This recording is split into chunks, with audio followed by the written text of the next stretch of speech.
लोकसभा की ethics committee की जांच का नतीजा क्या निकला, अब उसे भी देख लीजिए। कमेटी ने अपनी सिफारिश में क्या कुछ कहा है वो आपको बताते हैं। सांसद महुआ मोइत्रा ने लोकसभा सांसदों के पोर्टल पर लॉगिन के लिए अपनी यूजर आईडी और पासवर्ड अनधिकृत व्यक्ति को दिया, जो अनैतिक आचरण और सदन की अवमानना है, जिसका असर राष्ट्रीय सुरक्षा से जुड़ा है, यानी जो राष्ट्रीय सुरक्षा के लिए खतरा भी हो सकता है। एथिक्स कमेटी ने इसे गंभीर अपराध मानते हुए महुआ मोइत्रा को लोकसभा से निष्कासित करने की सिफारिश की। इसके साथ ही भारत सरकार से तय समय सीमा में महुआ मोइत्रा के बेहद आपत्तिजनक, अनैतिक, घृणित और आपराधिक आचरण की गहन जांच की भी सिफारिश की गई। कमेटी ने महुआ मोइत्रा और कारोबारी दर्शन हीरानंदानी के बीच पैसों के लेन देन की मनी ट्रेल की भी तय समय सीमा के भीतर जांच की सिफारिश की है। अब आपको महुआ मोइत्रा की यात्रा और लॉगिन का मानचित्र भी दिखाते हैं। लोकसभा से निष्कासित टीएमसी सांसद महुआ मोइत्रा ने 2019 से 2023 के बीच United Kingdom, Germany, America, Bangladesh, Nepal, संयुक्त अरब अमीरात और फ्रांस की यात्रा की। और जांच में सामने आया कि इस दौरान उनकी यूजर आईडी से दुबई में 47 बार, मुंबई से 1 बार, संसद भवन से 2 बार, कोलकाता से 4 बार, अमेरिका से 3 बार और बेंगलुरु से 23 बार लॉगिन किया गया। सुनीता दुग्गल जी हमारे साथ लगातार बनी हुई है। सुनीता दुग्गल जी, लेकिन सवाल बड़ा यह है कि अनैतिक और अशोभनीय इस वजह से निष्कासित, अनैतिक और अशोभनीय उनका आचरण था, वो इस आधार पर कहा जा रहा था कि पैसे लिए गए और पैसे लेकर उसके एवज में सवाल जवाब किए गए, मनी ट्रेल। लेकिन एथिक्स कमेटी के सामने भी उसका कोई सबूत सामने नहीं है और एथिक्स कमेटी भी उसको लेकर कुछ ज्यादा नहीं कर पाई है। उसके बावजूद निष्कासित करने की सिफारिश की गई। कैसे? ये सवाल हर किसी के मन में है। तो मेरा जी, मैंने जैसे आपको बताया कि 3 बातें जो हैं इसमें सामने निकल कर आती हैं। नंबर 1 बात तो ये है कि क्या कोई मेंबर ऑफ पार्लियामेंट जो है वो अपना यूजर आईडी पासवर्ड जो है किसी बिजनेस हाउस को, किसी कॉर्पोरेट हाउस को दे सकता है। जो है उसमें क्वेश्चंस डालने के लिए आप अपना पीए रख सकते हैं, पीएस रख सकते हैं।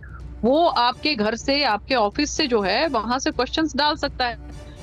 लेकिन क्या कोई कॉर्पोरेट हाउस या के कोई बिजनेस हाउस जो है उनको आप अपना यूजर आईडी दे दें कि आप अपने क्वेश्चंस डालिए वहां से? नंबर 1 बात। नंबर 2 बात ये है कि क्या 60 जो सवाल पूछे गए हैं उनमें से 51 सवाल जो है उस बिजनेस हाउस से जो वो काम करते हैं उनसे कंसर्न, उनसे रिलेटेड जो है सवाल आप पूछ रहे हैं, उसकी बजाय आप अपनी कॉन्स्टिट्यूएंसी का एक भी सवाल नहीं पूछ रहे हैं।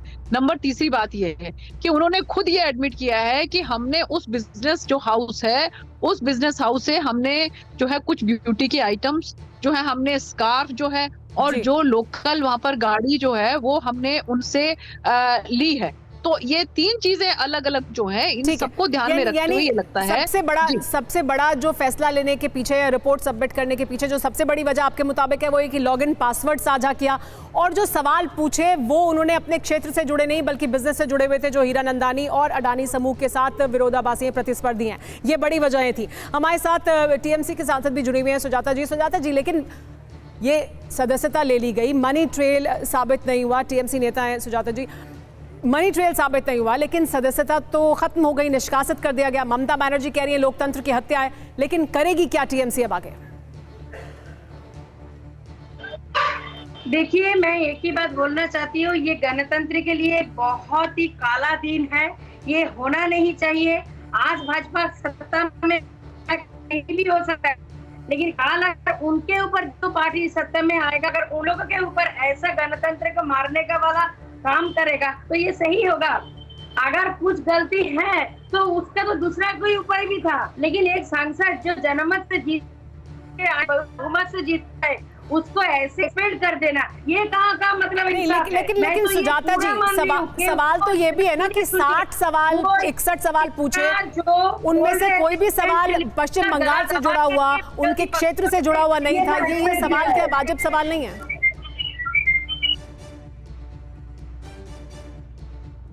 अगर बहुत सारा विपक्ष नेता के जैसा भी अगर वो भी चुप रह जाता तो ये नहीं होता। ये सब विपक्ष लोगों को डराने के लिए, धमकाने के लिए इसको एक्सपेल किया। ये होना नहीं चाहिए। गणतंत्र के लिए बहुत ब्लैक डे है। ठीक है, एकदम हम लोग लेकिन नहीं किस मानते हैं। आधार पर ये फैसला लिया गया है, वो सबसे बड़ा देखो, आधार है दर्शन हीरानंदानी का एफिडेविट। क्या कहा गया है दर्शन हीरानंदानी ने, दरअसल उस एफिडेविट में क्या कुछ कहा है वो जानना बहुत जरूरी है। कारोबारी दर्शन हीरानंदानी के मुताबिक Sucheta Dalal, Shardul Shroff, Pallavi Shroff, Rahul Gandhi, Financial Times, New York Times, BBC, भारतीय मीडिया और अडानी के पूर्व कर्मचारी की मदद से उद्योगपति अडानी के खिलाफ सवाल बनाए गए। तो ये वो तमाम लोग हैं, तमाम नाम हैं जो उस एफिडेविट में शामिल किए गए। ये जानकारी दर्शन हीरानंदानी के बयान से हुई है। अब आपको ये भी बताते हैं कि महुआ मोइत्रा को गिफ्ट में क्या क्या मिला। महंगे लग्जरी आइटम दिए गए, सरकारी घर की मरम्मत कराई गई, यात्रा का खर्च उठाया गया, छुट्टियों के लिए टिकट खर्च भी उठाया गया, इच्छा के खिलाफ काम किया। ये सारी जानकारी दर्शन हीरानंदानी के शपथ पत्र से मिली जानकारी से ली गई है। लेकिन सुजाता जी, सरकारी घर भी बनवा लिया गया, छुट्टियों का खर्चा भी उठा लिया गया, और आप कह रही है गणतंत्र की हत्या ही है। देखिए सभी, अगर आप लोगों को जो आरोप दे रही है उसके बारे में मैं जानती नहीं, मैं तो उसके साथ नहीं था, तो मैं जानती नहीं कि सच है क्या झूठ है और क्या उनके ऊपर आरोप लगा हुआ है, ठीक है। लेकिन मैं एक बात बोलना चाहती हूँ कि एक बहुमत से जीत के आया हुआ जनप्रतिनिधि को ऐसे एक्सपेक्ट कर देना एक चांस में, ये क्या सही है ना। उसके ऊपर और कुछ भी तो कर सकते थे, जैसे वो अपना आवाज मतलब सदन में उठा सके, इसको सदन से पूरा हटा देना। मैं ये बोल रही सुजाता जी, ये तो मुझे लगता है कि अगर आप लोग जो आरोप दे रहे हैं और सुजाता जी, वो जो तकनीकी आपके ऊपर गड़बड़ी की आरोप- वजह से आपकी तस्वीर हम तक साफ तौर पर नहीं आ रही है, लेकिन आपने अहम बात रखी है, लोगों का लोकतंत्र और गणतंत्र की क्या है? हत्या, ये कहना है सुजाता जी का। बहुत शुक्रिया जुड़ने के लिए हमारे साथ सुजाता जी। सुनीता जी लेकिन हमारे साथ बनी हुई है। सुनीता जी, दर्शन हीरानंदानी का ये बयान, उसका ये एफिडेविट वही सबसे बड़ा सबूत है जिसमें बहुत गंभीर आरोप लगाए गए हैं, जो अगर साबित होते हैं, अगर वो मनी ट्रेल साबित हो जाती है या वो तमाम जो दावे कर रहे हैं वो साबित होता है, तो और मजबूत होता है ये पूरा मामला। फिर क्यों दर्शन हीरानंदानी को नहीं बुलाया गया या दर्शन हीरानंदानी से सीधे सवाल क्यों नहीं पूछे गए? सिर्फ उनके बयान को, एक तरफा बयान को क्यों सच और हकीकत मान लिया गया? जैसा कि उन्होंने अपने एफिडेविट में कहा है कि कुछ महंगे लग्जरी आइटम्स जो हैं वो उन्होंने उनके एवज में दिए थे, और इसके साथ साथ छुट्टियों के लिए उन्होंने जो है वो अरेंजमेंट किए थे, उनकी यात्रा का खर्च जो है उन्होंने उठाया था।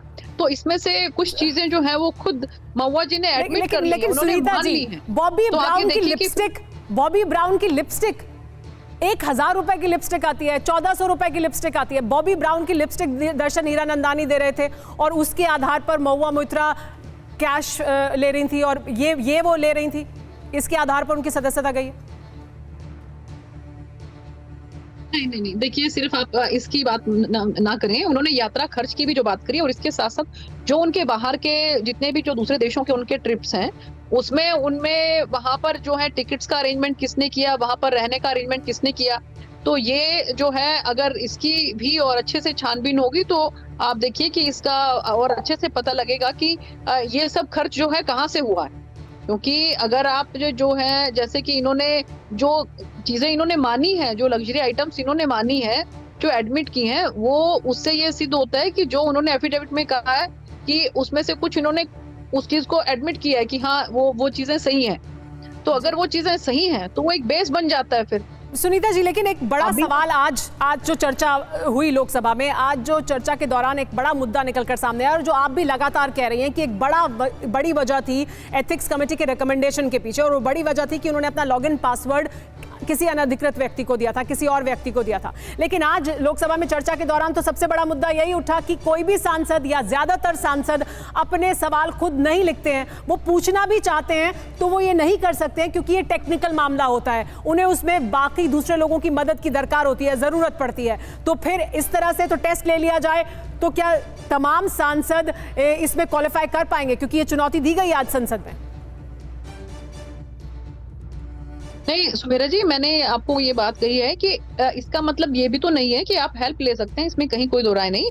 बिल्कुल सभी लेते हैं, हेल्प लेते हैं, मदद लेते हैं जरूर, लेकिन क्या जो है किसी कॉर्पोरेट हाउस को आप अपना यूजर आईडी दे दें कि आप इसमें अपने आप जो है वो सवाल आपको जो लगे आप इसमें डालिए, और उसमें भी 1 नहीं, 2 नहीं, 5 नहीं, 10 नहीं, 50-50 सवाल जो सुनीता जी आप कह रही हैं सब मदद लेते हैं, मदद लेने की जरूरत पड़ती है, सब मदद लेते हैं, लेकिन आज तो ओम बिरला जी कह रहे थे सदन में कि अगर आप ऐसा करते हैं तो फिर हमें और सख्त कार्रवाई करनी पड़ेगी। ये आपको नहीं करना है, आपको अपना लॉगिन पासवर्ड नहीं देना है, आपको अपने सवाल खुद बनाने हैं और किसी से मदद नहीं लेनी है, जबकि हकीकत यह है कि सब मदद लेते हैं।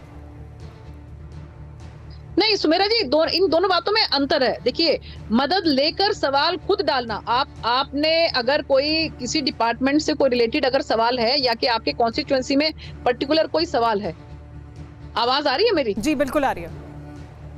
हाँ, तो उसमें क्या है कि उसके अंदर उसके बाद आप सवाल को देखेंगे, चेक करेंगे कि क्या ये सचमुच जायज सवाल है, ये पूछने लायक है कि नहीं है, उसके बाद अपनी यूजर आईडी से उसको जो है पोर्टल पर डाल देंगे।